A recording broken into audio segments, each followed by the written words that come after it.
Welcome to the Astral X Deep Dive with Solarian Zephyr. And Lunaria Celine. We bridge celestial wisdom, Unlock your modern path. discover guiding starlight insights. Explore powerful cosmic energies. How do planetary transits shape your story today? Today, well, we're diving into something really specific. Yeah, a unique cosmic signature for 2025. We're looking at the forecast for Gemini Sun men with Aries Rising. That's it. And we've really gone deep into the source material you shared, pulling out the core wisdom on how these energies interact specifically for you this coming year. Right, and the insights, they paint such a vivid picture. It's not just descriptions. No, exactly. They actually give it a name. Celestial archetype for 2025. Oh, what is it? They call it the Fire-Forged Herald, guided by the Cosmic Twins. The Fire-Forged Herald, guided by the Cosmic Twins. Okay, that's evocative. What does that actually, look like? Well, picture the meeting point of raw initiative and just boundless intellect. Imagine a messenger. Swift, armored, ready to go the second the sun's up. That's your Aries rising energy. Pure forward momentum, pure will. Got it. The herald part. But this herald isn't just running one set route. Alongside him, you've got the Cosmic Twins, your Gemini Sun. One twin is constantly scanning, restless, alert, taking in everything, a universe of information. And the other twin. The other is translating all that raw data, that starlight, into these intricate maps, weaving connections nobody else quite sees. So you've got the fire of action, but it's fueled by this mind that sees endless possibilities, endless patterns. Exactly that. And for 2025, the mandate described in the source, it's potent. This isn't about passively carrying messages. No, this herald is tasked with actively forging completely new paths in thought, in communication, in connection. It's using that Aries will, that drive, combined with Gemini's sharp, agile intellect. So pioneering new ways of thinking and interacting. That's the essence of it. That sounds like a really powerful signature to embody. Yeah. So how do the big planetary movements, the transits of 2025, play into this specific fire and air mix? The source mentioned a quantum cosmos activation. Ah, yes. This is where it gets really intricate and really personal for you.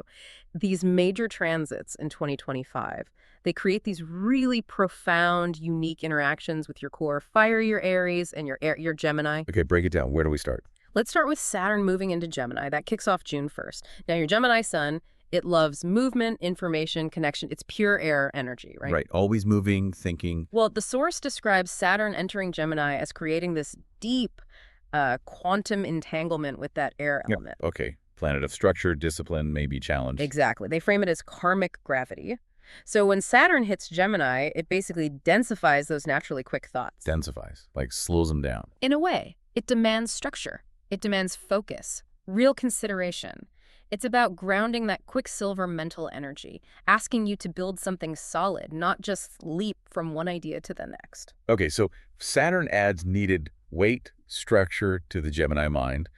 What about the Aries rising fire? How does that get activated or affected? Well, that energy has a really significant interaction with Uranus, which is also moving through Gemini during this time. Uranus, the planet of change, disruption. Exactly. And the source uses this quantum analogy again, like a particle in superposition being in multiple states at once. For your Aries rising, this Uranus transit means both a revolutionary impulse, this sudden electric urge to innovate, break free, and potentially a disruptive scattering effect. Scattering, meaning? Meaning it could make it hard to focus all that powerful Aries initiating energy in just one direction. You might feel pulled everywhere. Ah, okay. Revolutionary drive, but risk of being scattered too thin. Makes sense. And then there's Neptune moving into Aries itself, your rising sign. Precisely. Now, Neptune's energy is subtle, dissolving, deeply intuitive. With Neptune hitting your rising sign, the source suggests it can actually start to dissolve those rigid self-images you might hold. Dissolve them. Yeah, introduces a kind of quantum fluidity to your sense of identity. It pushes you to feel yourself more like an evolving wave, not a fixed point. It softens the sharp edges of Aries. So more intuition, creativity, maybe even some confusion. Could be. Confusion about who you're meant to be, how you come across. It softens Aries, invites idealism, but needs careful navigation. Okay, so bringing these all together. Saturn grounding Gemini, Uranus electrifying but maybe scattering Aries, Neptune softening the Aries identity. The main challenge for 2025 seems to be navigating all this complexity. Absolutely. The source really frames it as a crucial navigation task. You're being asked to harness Saturn's structure, right? But without crushing that essential Gemini curiosity and range. Don't lose a spark. Exactly. And at the same time, you need to let Neptune soften the Aries edges, the potential bluntness or rigid self-definition, embrace intuition, embrace flow, but without losing that core Aries drive and direction. Wow. It's a dynamic tension, isn't it? It really is. It's amazing how these big cosmic shifts translate into such specific personal dynamics. And the source also talks about how these energies might show up, well, physically, Yeah. in the body. They call it the somatic symphony. Yes, the body is such a fantastic conductor for these energies. The source points out that during the Mars retrograde periods, that's late 2024 into early 2025, so December 24th to Feb 13th, and then again in summer, May 20th to August 15th, mostly in Leo and Cancer. Okay. You might feel this energy most strongly in your hands, your arms, and your throat. Hands and arms for action, throat for communication. Makes sense for Aries and Gemini. Precisely. And that tension, that frustration that can come when this energy gets blocked or misdirected, it can show up physically, like clenching your jaw or making fists without realizing it. Uh-huh. I can see that. So what can you do? The source offers some really practical tools, like before you react impulsively in a conversation, take 3 deep breaths right into your diaphragm. Okay. Center yourself. And visualize the energy pooling in your solar plexus, that's the Aries power center, and consciously guide it up to your throat. The Gemini communication hub helps you speak more deliberately. Channeling the energy consciously. Right. They also suggest things like drumming, boxing, even just really vigorous typing, physical ways to metabolize that excess mental and physical energy. Okay, practical ways to handle the fire-forged herald's intensity. What about Jupiter, that expansive energy? Good point. Jupiter moves into Gemini from May 25th to October 9th. Now, that expansive, often exciting energy, you might feel it physically as a kind of buzzing in your nervous system or in your lungs. Buzzing, like restless energy. Yeah, or that intellectual high Gemini loves. It can show up as a faster pulse, maybe shallow breathing when you're really buzzing with ideas. Right, so how do you counter that if it gets too much? Grounding. The source suggests a rooting breath. Simple technique. Inhale for 4 counts, hold for 4, then exhale slowly for 6 counts. And as you exhale, really imagine roots growing down from your feet, deep into the earth, anchors that scattered mental energy. Rooting breath. I like that. And Saturn's pressure, the weight of responsibility moving into Gemini, how does that show up physically? Often in the shoulders and upper back. That feeling of carrying weight or the demand for structure, it can literally show up in your posture. Like slouching versus standing tall. Exactly. So a simple counter practice they suggest is just consciously rolling your shoulders back and down. And as you do it, maybe visualize Saturn's rings not as restrictive, but as these stabilizing forces helping you hold your own structure, your responsibilities with strength, not collapsing under them. It's fascinating connecting these huge cosmic ideas to really simple physical awareness. Okay, shifting gears a bit. Does this specific Aries Rising Gemini Sun blend have like historical parallels? Are there famous examples? The source mentioned historical echoes. Oh, absolutely. The source makes a strong point that men with this particular celestial signature often leave really significant marks on history, usually through dynamic communication and courageous innovation. It's quite a powerful lineage to tap into. Okay, intriguing. Who do they highlight? 2 really interesting examples. First, John F. Kennedy. JFK. He had this signature. Gemini Sun, Aries Rising. Yes. The source points to him as a classic fire-forged herald. Think about it. Charismatic, incredibly quick-witted, always initiating bold, grand visions. Yeah. The moon race, the Peace Corps. Right, that restless intellectual energy driving big actions. Exactly, that drive to act on big ideas. His legacy, the source notes, really shows the potential you have for inspiring leadership, combining bold concepts with really compelling communication. Wow, okay. Who's the second example? Paul Gauguin, the artist, also Gemini Sun, Aries Rising. Gauguin, the painter who went off to Tahiti. That seems different from JFK. A very different context, but similar underlying energy drive. The source describes him as an artist who acted fiercely on this deep inner need for raw experience, for new perspectives. He broke conventions. And communicated differently too, right? Through images. Precisely. Communicating complex emotions, complex ideas, not just with words, but through these incredibly vivid, often radical paintings. It speaks to that drive within this signature to explore, maybe even radically, and express what you find in unconventional ways. So looking at these two, a leader, an artist, it really highlights the range. The question for someone with this signature then becomes, how do you channel it? That's exactly the question the source poses. How will you channel this lineage? Will you be a pioneer of ideas like Kennedy, a connector of different worlds, or a communicator sparking action in your own unique way, maybe like Gauguin through a different medium? These historical figures just offer glimpses of the potential. That really puts it into perspective.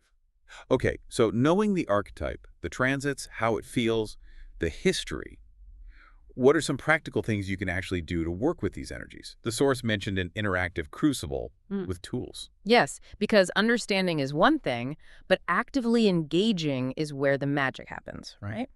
So for those Mars retrograde periods, January, and then May through July, the source suggests a pause and reflect practice, basically journaling with specific prompts. Ooh, okay. What kind of prompts?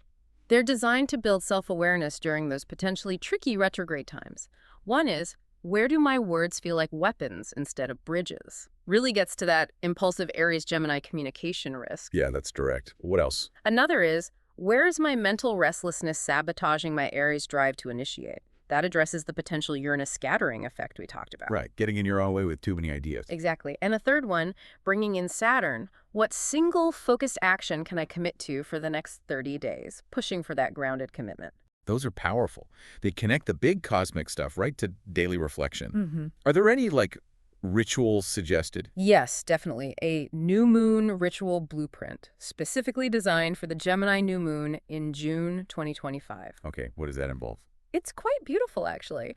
At dusk, you light 2 white candles symbolizing the cosmic twins, the duality.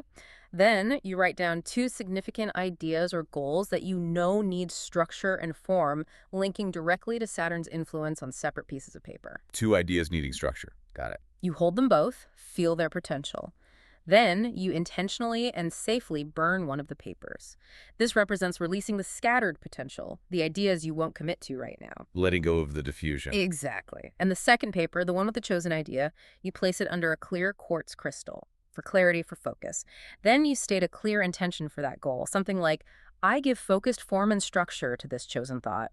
And then the work begins. The idea is to consciously tend to that specific goal, nurture it, give it energy, until Saturn eventually leaves Gemini. It's a long-term commitment ritual. Wow, that's a really tangible way to work with Saturn in Gemini. Is there an embodiment practice too? Something physical? Yes, an exercise called the Herald Stance. It's about physically embodying this archetype. How does it work? You stand feet hip-width apart. Feel that solid, grounded Aries strength in your legs, your core. Ready? Then raise your arms slightly, elbows bent, palms facing forward. That's the Gemini openness, ready to receive and transmit information. Okay, feeling the warrior and the communicator. Exactly. Then comes the breath. 5 rapid, sharp breaths in. Feel that quick, igniting Aries spark. Immediately follow that with 1 slow, full breath out. That's the Gemini integration and release. 5 quick in, 1 slow out. Repeat the whole sequence 3 times and just feel that blend within you, the warrior's readiness, the thinker's perception. Brings the energy right into your body. I can almost feel that now. Cool. The source also uses some creative analogies, right? Cultural resonance, to make this energy more relatable. Yeah, they offer some great ones. Helps anchor these sometimes abstract concepts. They compare the overall energy signature for you in 2025 to imagine Tony Stark's relentless, inventive innovation. Okay, Iron Man tech. Meeting the rapid-fire, super smart dialogue of an Aaron Sorkin script. Like The West Wing or The Social Network. High-speed creation and high-speed communication. Perfect. Isn't it? And your internal thought process. They likened it to the kinetic, maybe fragmented but intensely focused editing style of Mad Max Fury Road. Whoa, okay, not calm, but definitely powerful and driving forward. Captures the intensity. Right. Musically, they suggest thinking about the blend of, say, the pure driving rhythm and force of Led Zeppelin's Achilles' Last Stand, that raw fire. Yeah. Blended with the intricate, complex wordplay and layered meaning you find in someone like Kendrick Lamar. Power and intricate structure, momentum and meaning. Exactly. So these analogies all point towards this theme for you in 2025. Building and communicating your unique vision and doing it at high speed. Okay, that definitely grounds the feeling. Now, looking ahead, the source brings up this really fascinating idea about choices leading to different outcomes. They call it 3 timelines. Yes, it's a compelling way to frame it. The idea is that your conscious choices and how you navigate these potent transits this year can essentially steer you down distinct paths, creating different potential realities. Okay, what are the possibilities? They outline three. The first is the focused architect.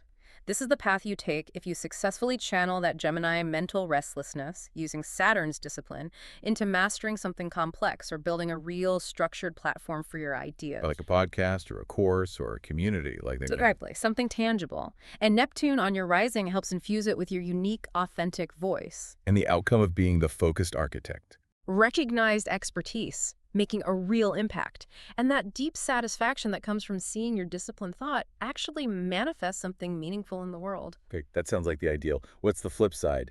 If things aren't channeled well? That's the path they call the scattered maverick. This is what happens if you get overwhelmed by the Uranus-Neptune potential for chaos.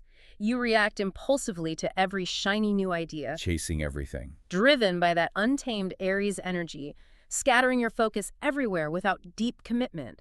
And if Neptune's blurring effect isn't managed, it leads to confusion, maybe miscommunication, losing your sense of direction. That sounds exhausting and frustrating. It is. The source paints a picture of exhaustion, lots of unfinished projects, and that deep frustration of knowing you have potential but seeing it just dissipate. Oof.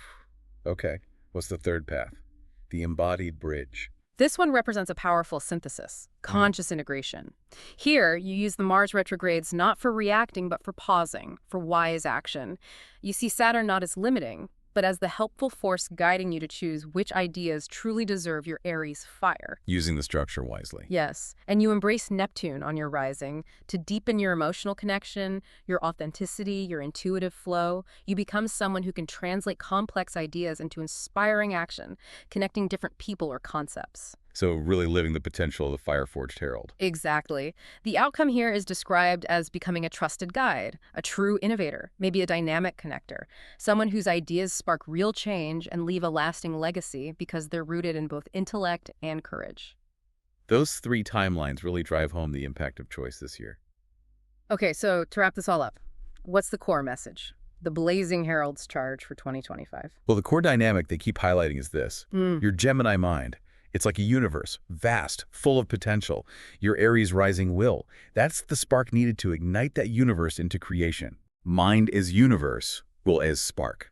And 2025, with these specific transits, is really demanding that you move beyond just curiosity, beyond just gathering information, and step fully into focused creation, tangible output. It's not enough to just have brilliant ideas anymore. You have to build from them. That's the call. And the source frames those key questions the planets are asking you. Saturn asks, okay, out of everything, what really matters? What deserves your focused energy? What's worth the effort? Uranus challenges. How can you disrupt the status quo, internally or externally? Where do you need to break free? Where is change needed? And Neptune whispers from your rising sign, beneath the roles, beneath expectations.